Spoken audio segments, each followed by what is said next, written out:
TV 24 news ವಾಹಿನಿಗೆ ಸ್ವಾಗತ. ಪಂಚಮಸಾಲಿ ಸ್ವಾಮೀಜಿ ಅವರು ಹೇಳಿದ ಎಲ್ಲ ಷರತ್ತುಗಳಿಗೆ ಜಿಲ್ಲಾಡಳಿತ ಒಪ್ಪಿತ್ತು. ಅವರು ಶಾಂತ ರೀತಿಯ ಹೋರಾಟ ಮಾಡುವುದಾಗಿ ಹೇಳಿದ್ರು ಎಂದು ಜಿಲ್ಲಾಧಿಕಾರಿ ಮೊಹಮ್ಮದ್ ರೋಷನ್ ಹೇಳಿದ್ದಾರೆ. ಮಂಗಳವಾರ ರಾತ್ರಿ ಎಸ್ಪಿ ಕಚೇರಿಯಲ್ಲಿ ಸುದ್ದಿಗೋಷ್ಠಿಯಲ್ಲಿ ಮಾತನಾಡಿದರು. ಕಳೆದ 2 ದಿನಗಳಿಂದ ಪಂಚಮಸಾಲಿ ಸ್ವಾಮೀಜಿ ಹಾಗೂ ಮುಖಂಡರೊಂದಿಗೆ ಜಿಲ್ಲಾಡಳಿತ ಹಾಗೂ ಪೊಲೀಸ್ ಇಲಾಖೆ ಸಭೆ ನಡೆಸಿತ್ತು. ಆದರೆ ಅವರು ಅದರ ಪ್ರಕಾರ ನಡೆದುಕೊಂಡಿಲ್ಲ ಎಂದಿದ್ದಾರೆ. ಏನು ಪಂಚಮಸಾಲಿ ಮೀಸಲಾತಿ ಹೋರಾಟದ ಈ ಒಂದು ಅರ್ಜಿ ಇತ್ತು, ಅದರ ಮೇಲೆ ಜಿಲ್ಲಾಡಳಿತದಿಂದ ನಾವೊಂದು ಪ್ರೊಹಿಬಿಟರಿ ಆರ್ಡರ್ವನ್ನು ಇಶ್ಯೂ ಮಾಡಿದ್ದೀವಿ. ಇದು ನಾವು ಯಾಕೆ ಮಾಡಿದ್ದೀವಿ ಅಂದರೆ,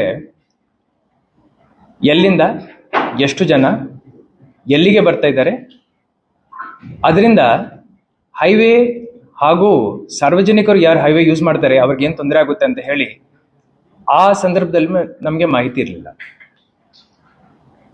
ಇದಾದ ನಂತರ ನಿನ್ನೆ ಪಂಚಮಸಾಲಿ ಪೀಠ ಗುರುಗಳು ಕೂಡಲ ಸಂಗಮ ಸ್ವಾಮೀಜಿಯವರು ನಮ್ಮೆಲ್ಲರ ಜೊತೆ ಒಂದು ಮೀಟಿಂಗ್ ಮಾಡಿದ್ದಾರೆ.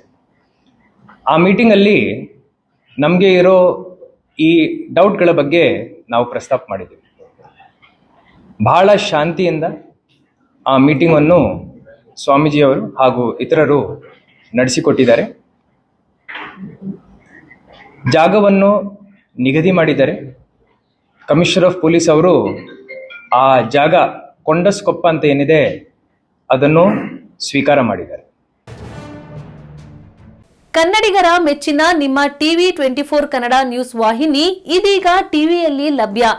ಕರ್ನಾಟಕ ಮತ್ತು ದೇಶ ವಿದೇಶದ 360 ಡಿಗ್ರಿ ಸುದ್ದಿ ಹಾಗೂ ಉತ್ತರ ಕರ್ನಾಟಕ, ಬೆಳಗಾವಿ, ಬಾಗಲಕೋಟೆ, ಧಾರವಾಡ, ಹಾವೇರಿ, ಗದಗ, ಬಿಜಾಪುರ ಜಿಲ್ಲೆಯ ಕ್ಷಣ ಕ್ಷಣದ ವಿವರವನ್ನ ಪಡೆಯುವುದಕ್ಕೆ ಟಿವಿ 24 ಕನ್ನಡ ನ್ಯೂಸ್ ವಾಹಿನಿಯನ್ನ ಲೈಕ್ ಮಾಡಿ, ವಿಡಿಯೋಗಳನ್ನ ಶೇರ್ ಮಾಡಿ, ಕಮೆಂಟ್ ಮಾಡುವ ಮೂಲಕ ನಮ್ಮ ವಾಹಿನಿಗೆ ಸಹಕಾರ ನೀಡಿ ಮತ್ತು ಚಾನೆಲ್ ಅನ್ನ ಸಬ್ಸ್ಕ್ರೈಬ್ ಮಾಡಿ. Thank you.